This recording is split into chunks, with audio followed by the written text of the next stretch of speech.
J'espère que vous allez bien, j'espère que vous vous portez bien.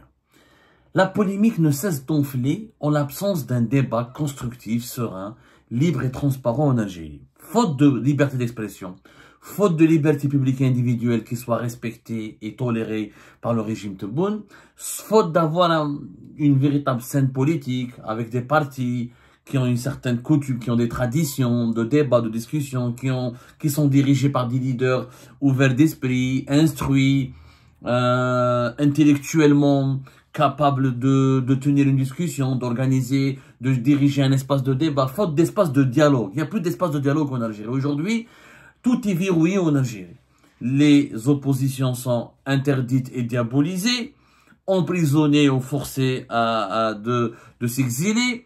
La presse n'est plus libre, elle est bâillonnée, elle est domestiquée et asservie. Donc il n'y a plus d'espace de dialogue. Il reste que les réseaux sociaux, et même les réseaux sociaux sont contrôlés, surveillés. Quand certaines personnalités ou des activistes abusent trop de leur liberté de s'exprimer sur les réseaux sociaux, ils sont arrêtés, convoqués, emprisonnés, harcelés, condamnés à du sursis. Et nous avons aujourd'hui des brigades entières de tous nos services de sécurité qui passent leur jour, qui passent leur journée, ou qui écumer les réseaux sociaux et à surveiller, à traquer la moindre parole libre qui dérangerait ou qui pourrait être interprétée comme étant une offense, ou une injure, ou une critique excessive qui a dépassé les limites contre les dirigeants du régime Tebboune. Donc il n'y a pas d'espace de... C'est pour ça qu'il n'y a que des polémiques. Il n'y a pas de débat.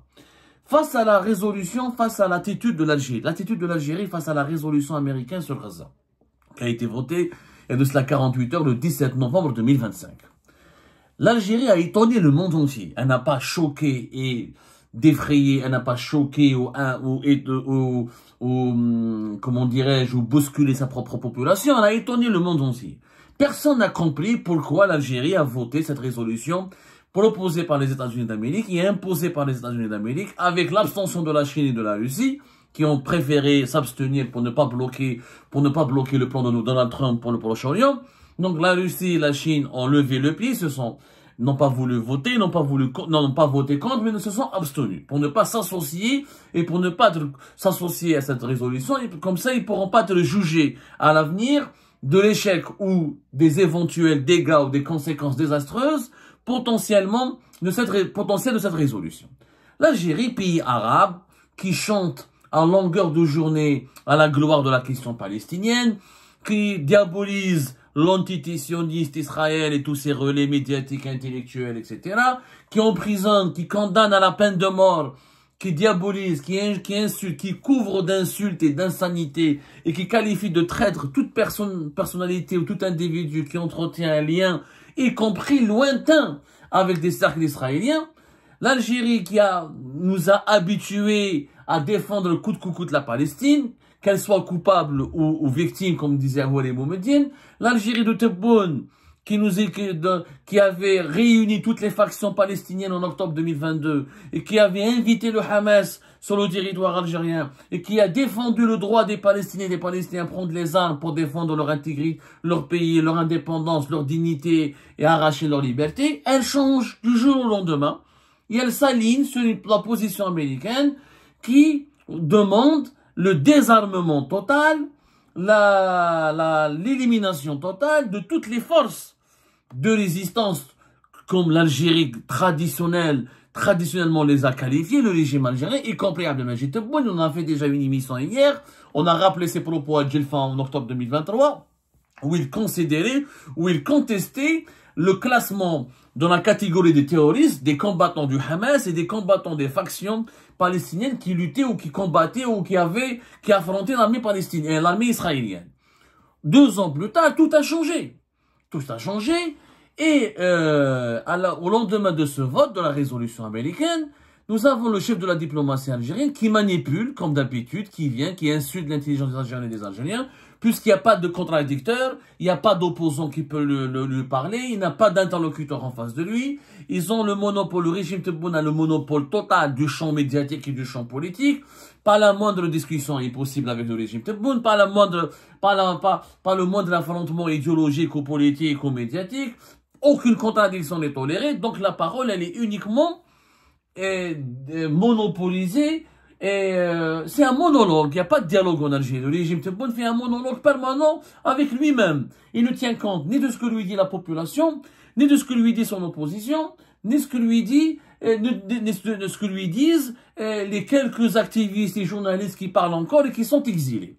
Il fait un monologue. Donc il essaie de nous faire croire, le régime Tebboune, qu'il n'a rien fait de mal, que au nom des intérêts, de l'intérêt supérieur du pays, et au nom de la clairvoyance dont ferait preuve Abdelmadjid Tebboune, l'Algérie a voté en son âme et conscience en faveur de cette résolution américaine qui est à l'opposé. Mais si elle est contraire, ou elle contredit, ou elle heurte les valeurs de l'Algérie sur certains plans, sur certains volets, mais elle est à l'opposé, totalement à l'opposé de ce que l'Algérie défendait, de ce que l'Algérie croyait, de ce que en quoi l'Algérie croyait, ou de ce que l'Algérie et de toutes les positions historiques et ancestrales de l'Algérie dans la question, dans le dossier délicat de la question palestinienne. Vous savez, cette résolution, elle est sur Internet. Elle est sur le Conseil, les Nations Unies, ils ont un site Internet. Et les dirigeants algériens, même je fais un moment, les dirigeants du régime Tebboune, ils oublient que nous sommes, Roumains, ils sont âgés de 80 ans, de 70 ans. Ils sont tous vieux et usés et fatigués. Et déconnectés de la réalité moderne du monde qui les entoure. Ils oublient que nous sommes dans le monde des nouvelles technologies, dans le monde de l'intelligence artificielle, dans le monde de ChatGPT, dans le monde de DeepSeek, dans le monde de Gemini, dans le monde de Google, dans le monde des réseaux sociaux. Les Nations Unies, ils ont un site Internet. À chaque fois qu'il y a une résolution qui est adoptée par le Conseil de sécurité, 24 heures ou 48 heures plus tard, son contenu il est publié et le compte rendu des discussions qui se sont déroulées ou là, qui ont été des échanges qui ont été tenus entre les différents membres du Conseil permanent ou non, entre les membres permanents et non permanents du Conseil de sécurité de l'ONU sont résumés les échanges et les discussions ayant précédé la séance du vote ou de l'adoption ou du rejet d'une résolution du Conseil de sécurité de l'ONU sont résumés et tout est documenté et traduit en plusieurs langues et publié sur le site internet des Nations Unies, presse.un.org, et nous avons donc pratiquement les langues les plus connues de l'humanité, les plus parlées par l'humanité, nous avons l'information. Qu'est-ce qui s'est passé? Que dit cette résolution? Et comment elle a été adoptée? Et quelle a été la position de chacun des représentants des pays qui ont été appelés à voter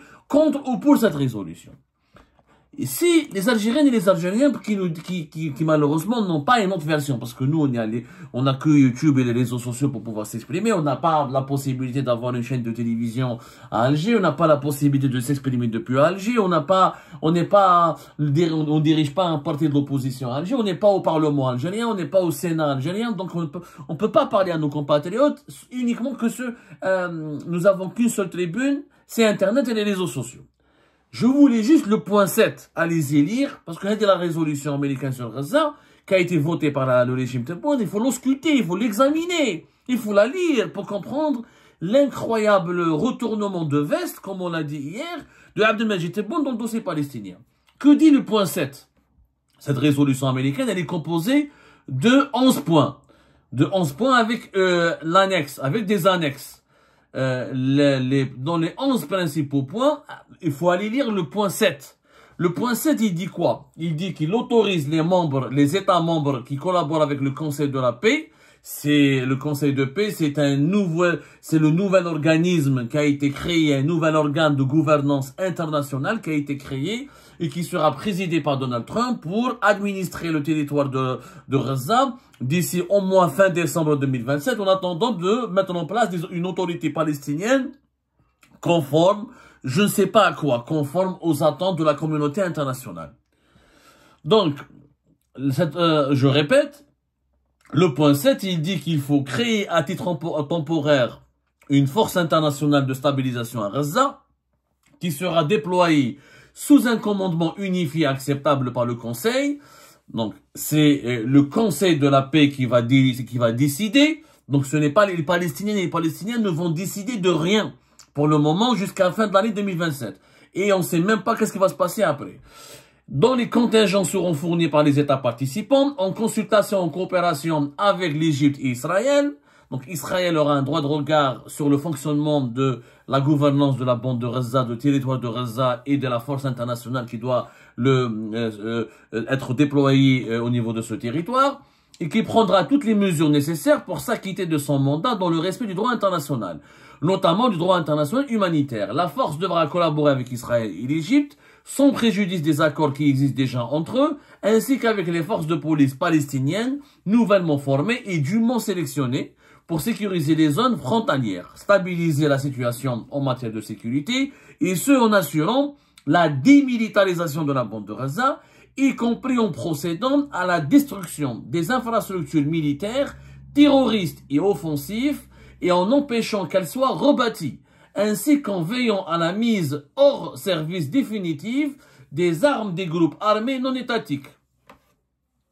Protéger les civils, y compris les opérations humanitaires. La résolution dit clairement que aucune faction armée, aucun mouvement armé ne sera toléré sur le territoire de Gaza.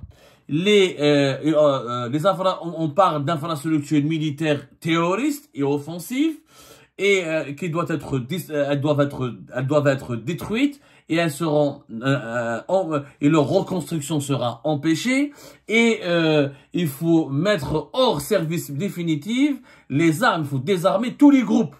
Qui sont les groupes armés? Ce sont les groupes palestiniens. Mais à part le Hamas et les groupes palestiniens, il n'y a pas d'autres groupes.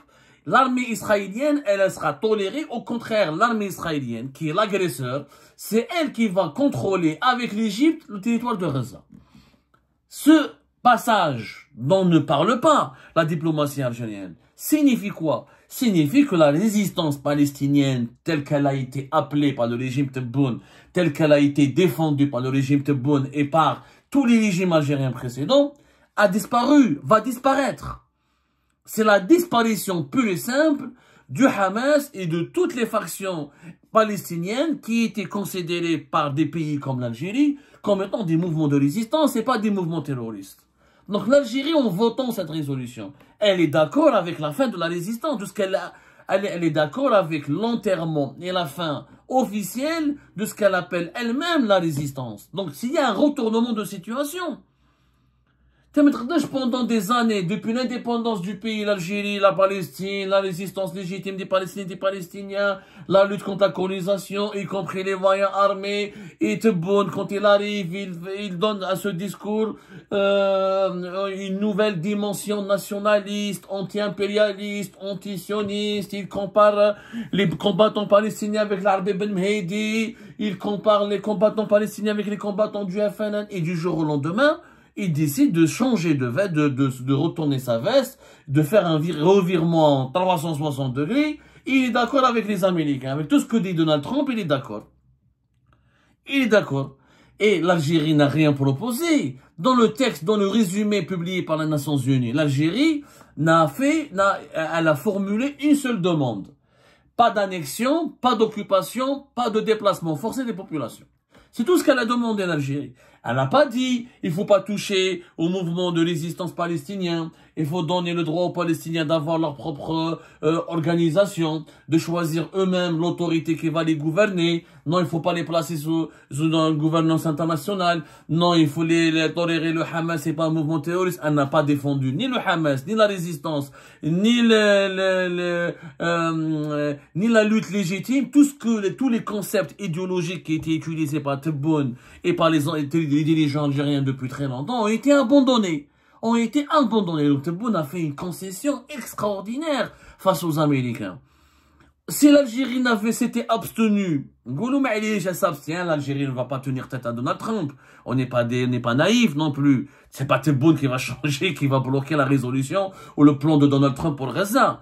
Mais voter pour, ça veut dire que tu es d'accord, que tu es complice, que tu appuies ce plan, que tu donnes ta voix à Donald Trump, à sa vision de l'avenir de la Palestine, que tu approuves l'enterrement, encore une fois, et la disparition programmée de ce que l'Algérie, encore une fois, dans sa diplomatie, dans ses positions historiques, dans sa doctrine géopolitique, y compris et surtout depuis l'instauration du régime Tebboune, est d'accord avec la programmation de la fin du Hamas et de tous les mouvements de résistance. Ma femme, Tebboune a ramené le Hamas, il a ramené toutes les factions palestiniennes en octobre 2022 pour les unifier, pour les renforcer. 3 ans plus tard, il vote une résolution qui va les éliminer tous. Il y a une contradiction, c'est une concession importante. Pourquoi Tebboune a fait une telle concession? L'APS, hier, face à la polémique qui n'a pas cessé d'enfler uniquement sur les réseaux sociaux, certains partis politiques comme Hamas, l'ancien MSP, comme il est d'ailleurs en Turquie, il n'est pas rentré en Algérie, comment il s'appelle, l'ancien leader du MSP, j'oublie mon latin, ils ont exprimé, ils ont critiqué, ils ont été choqués, etc. Le régime Tebboune a répondu clairement, de façon très ferme, à travers une dépêche APS. L'État national ne permettra pas que sa décision souveraine soit transformée en un outil de marchandise politique et partisan. Tebboune, à travers une dépêche de l'APS, il dit que c'est moi le président de la République, c'est moi qui dois veiller sur l'intérêt national et l'intérêt public, et personne ne va me faire voilà, un État national fort ne peut se laisser dicter sa conduite par les caprices, les impulsions ou les velléités de quiconque. On n'acceptera ni velléité, ni aucune velléité, ni caprice, ni impulsion. Abdelmajid Tebboune dit que la Constitution, c'est moi c'est le président qui décide, c'est lui qui est maître de la politique étrangère du pays, il fait ce qu'il veut parce qu'il il défend l'intérêt national et l'intérêt public. Voilà je vous résume sa dépêche de la PS, c'est pas la peine de la lire parce qu'elle ne veut rien dire. Quel est l'intérêt national de l'Algérie en votant? Quel a été l'intérêt national? Je me pose une question simple. Monsieur Ahmed Attaf, il a animé une conférence de presse. Oh, il n'y a pas de journaliste libre. Malheureusement, il est sérieux et honnête en Algérie. Ils sont tous devenus des esclaves. Donc, il ne pose jamais les questions qu'il faut poser. Moi, j'aurais aimé poser la question à Ahmed Attaf. Ok, c'est vrai, t'es comme Sahab, ils sont dans la République Abdelmajid Tebboune. C'est lui le maître, c'est lui la source de la légitimité. C'est lui qui doit décider de la politique extérieure de l'État, c'est lui qui est maître de la diplomatie du pays, c'est lui qui doit protéger l'intérêt national et public, mais quel est l'intérêt national et public de l'Algérie de s'aligner de façon bête, méchante et disciplinée et de façon écervelée sur la position américaine concernant la question palestinienne? Jamais un président algérien, aucun président algérien ayant présidé Abdelmajid Tebboune n'a fait une telle concession. Même Bouteflika, qui était le plus pro-occidental, le plus proche des Américains, n'a jamais fait une telle concession en disant les Palestiniens et les Palestiniens n'auront plus le droit de prendre les armes, n'auront plus le droit de former des milices ou de résister. Il y aura que l'armée israélienne et Gaza sera administrée par une autorité internationale en attendant de voir comment on va composer une autorité palestinienne. Même Bouteflika ne l'a pas fait. Même Bouteflika n'a pas fait une telle concession. Pourquoi Tebboune? Quel est cet intérêt national et public, pour reprendre encore une fois les termes et le vocabulaire de la dépêche de l'APS, qui va être protégé, préservé ou renforcé à travers l'adhésion du régime Tebboune à la position américaine, à la résolution américaine, au projet de Donald Trump pour Gaza et la Palestine. Moi, je ne vois aucun intérêt. Comme je l'ai dit hier dans une émission sur un ton très calme, de façon très objective et détaillée, je ne vois pas qu'est-ce que les Américains ont offert à l'Algérie en contrepartie de cette concession.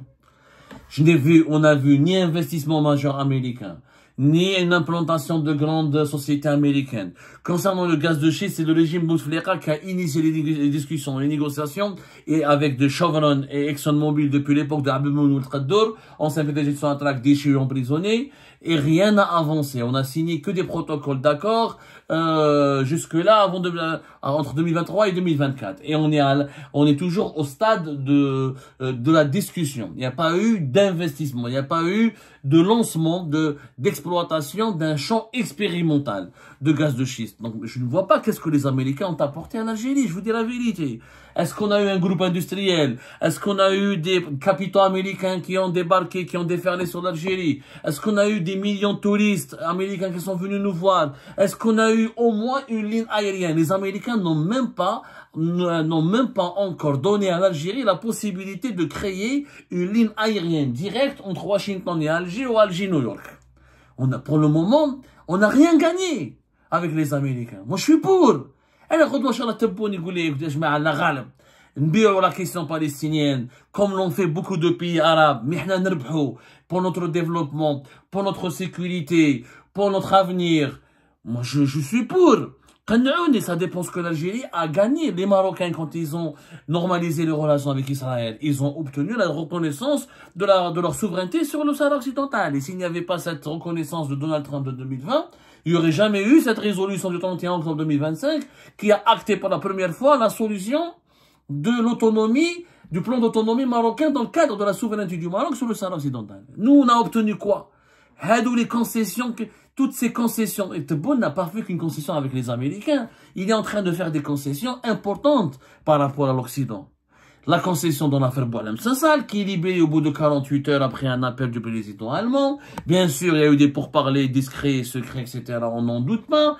Le rapprochement avec la France, le rapprochement progressif avec la France, alors que la France a été diabolisée, insultée, considérée comme un ennemi par l'Algérie et comme le tiroir le foyer qui abrite tous les lobbies anti-algériens les plus dangereux du monde et de la vie. On se rapproche. Une concession par rapport à l'Espagne, alors que l'Espagne avait 2 ans de bras de fer et au final, les Espagnols sont nos amis maintenant, alors que les Espagnols ont devancé les Français, ils ont reconnu la marocanité du Sahara occidental ou la souveraineté du Maroc sur le Sahara occidental bien avant la France.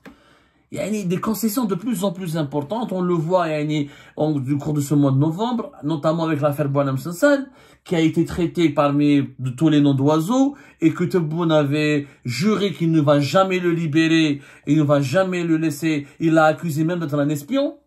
C'est ce qu'il a dit lui-même en février 2025, lors d'une interview accordée à un journal un journal français, L'Opinion. Rappelez-vous. Et du jour au lendemain, Tebboune oublie ses propres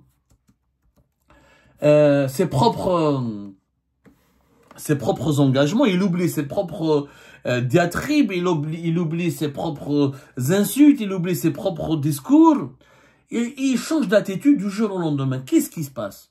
Moi, je vais vous donner une piste. En réalité, Tebboune, ce n'est pas l'intérêt national de l'Algérie, ou l'intérêt public de l'Algérie, ou les intérêts stratégiques de l'Algérie qui le préoccupent, et qui le poussent à se rapprocher de plus en plus de l'Occident, et à faire des concessions importantes, quitte à renier les positions ou les doctrines historiques, ou plutôt les pensées doctrinales, ou les positions doctrinales de l'Algérie depuis son indépendance.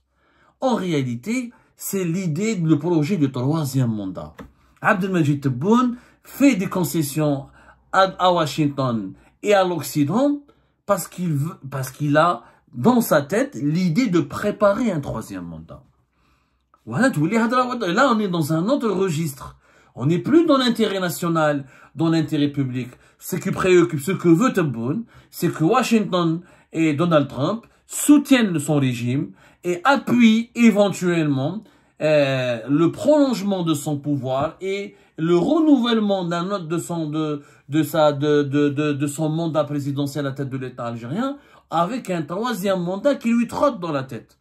Parce que là, clairement, Tebboune il se dit, je suis encore en bonne santé, je suis très âgé, mais je suis pas gravement malade, je suis pas sur une chaise roulante comme Bouteflika, je trouve pas de successeur.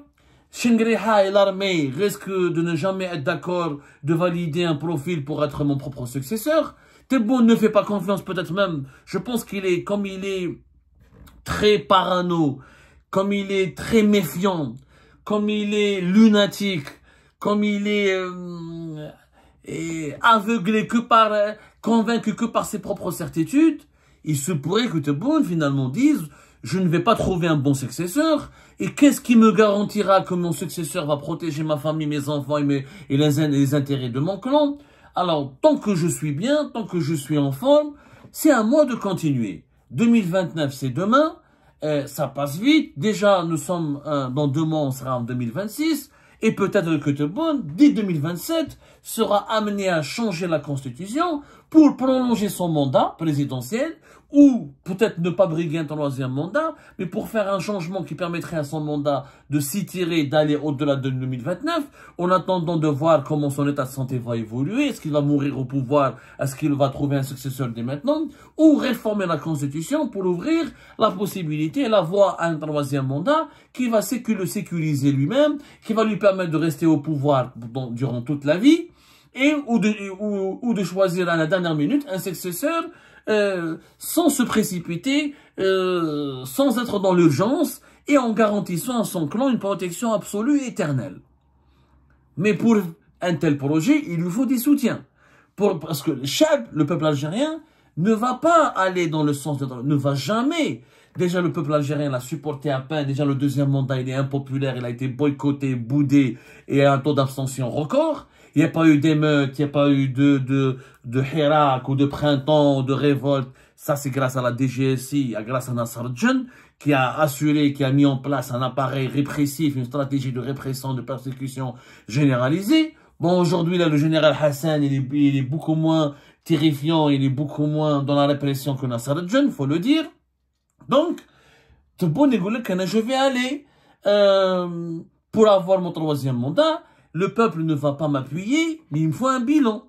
C'est-à-dire, il faut qu'il entreprenne certaines actions pour conserver une certaine popularité, pour se doter d'une certaine base populaire, et pour qu'il y ait un bilan, il lui faut des investissements étrangers, il lui faut des capitaux étrangers, pour créer des emplois, pour lancer l'industrie, pour au moins réaliser quelques méga-projets ou quelques infrastructures. Il sait très bien que l'Algérie n'a pas d'argent, qu'avec les réserves de change qu'il a en sa position, moins de 60 milliards de dollars, dont la moitié de nos réserves de change, c'est de l'or, c'est pas des devises réellement. Et ça, on fera une émission consacrée à ce sujet pour bien expliquer que nos réserves de change, en réalité, en termes de liquidité, l'État algérien, il a moins de 30 milliards de dollars. On n'a que de l'or. On a des actifs en or qui composent la moitié de nos réserves de change. Donc, on n'a pas assez de capitaux pour financer des programmes de développement. Donc, Tebboune, il se dit, il va s'aligner sur la position américaine, il va se rapprocher de Donald Trump, il va le draguer, le séduire, il va lui faire du rentre-dedans pour que les Américains acceptent de l'adopter et de l'aider. Et de l'aider à développer l'Algérie, à sécuriser son avenir et à l'appuyer politiquement. Et avec l'appui américain et occidental, Tebboune espère que l'institution militaire lui sera éternellement fidèle et soumise, et surtout soumise. Voilà le plan de Tebboune. C'est que l'idée principale, je me rapproche des Américains pour rester le plus longtemps au pouvoir.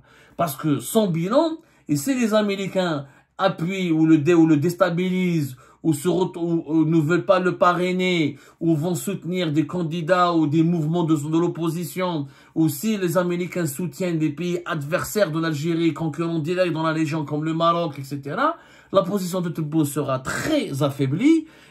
Sur le front interne, ça pourrait alimenter une révolte nationale et populaire et des protestations populaires, comme ça pourrait pousser l'institution militaire et les services de sécurité à se révolter contre le Tebboune.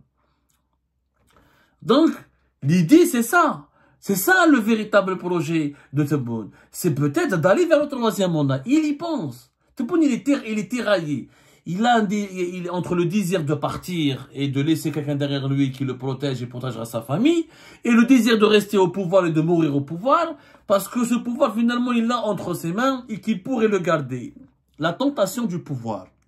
La tentation de mourir au pouvoir. La tentation de rester le plus longtemps possible au pouvoir. Voilà ce que pousse Tebboune, ce qui pousse Tebboune à faire autant de concessions avec les Américains, au profit des Occidentaux, au profit des Américains, et notamment de Donald Trump et de Washington. Il sait que Donald Trump est un homme d'affaires, il sait qu'il pourrait dealer avec lui, il sait que Donald Trump aime le pétrole et le gaz, notamment le gaz de schiste et le pétrole de schiste. Il se dit que les Américains vont venir chez nous, ils vont m'investir dans le gaz de schiste. Il n'y a que le gaz de schiste, en tout cas, qui permettra à Tebboune et au régime algérien, quel que soit, même si Tebboune demain va partir, le président qui va remplacer Tebboune n'aura pas d'autre choix que de lancer le gaz de schiste. Avec 50 millions d'habitants bientôt en Algérie, et zéro rentrée de devises à l'exception du pétrole et du gaz, et zéro industrie, une production nationale très faible, l'exploitation du gaz de schiste permettra à l'Algérie de rester un pays producteur de gaz et exportateur de gaz. Et avec le gaz de schiste, on pourrait multiplier par 2 nos recettes en devises grâce aux exportations de gaz. Donc, Tebboune sait très bien qu'il n'y a que les Américains, ni les Chinois, ni les Russes ne disposent du savoir-faire et des capitaux nécessaires et des technologies nécessaires pour lancer rapidement l'industrie de l'exploitation et de l'exportation du gaz de schiste. C'est pour cette raison que Tebboune fait autant de concessions à l'égard des États-Unis d'Amérique de Donald Trump. Parce qu'il sait que le soutien américain lui est précieux, lui est incontournable pour construire son avenir et pour préserver les intérêts de sa famille et de son clan et pour éventuellement faire un 3e mandat et mourir au pouvoir et rester ou s'accrocher le plus longtemps possible au pouvoir.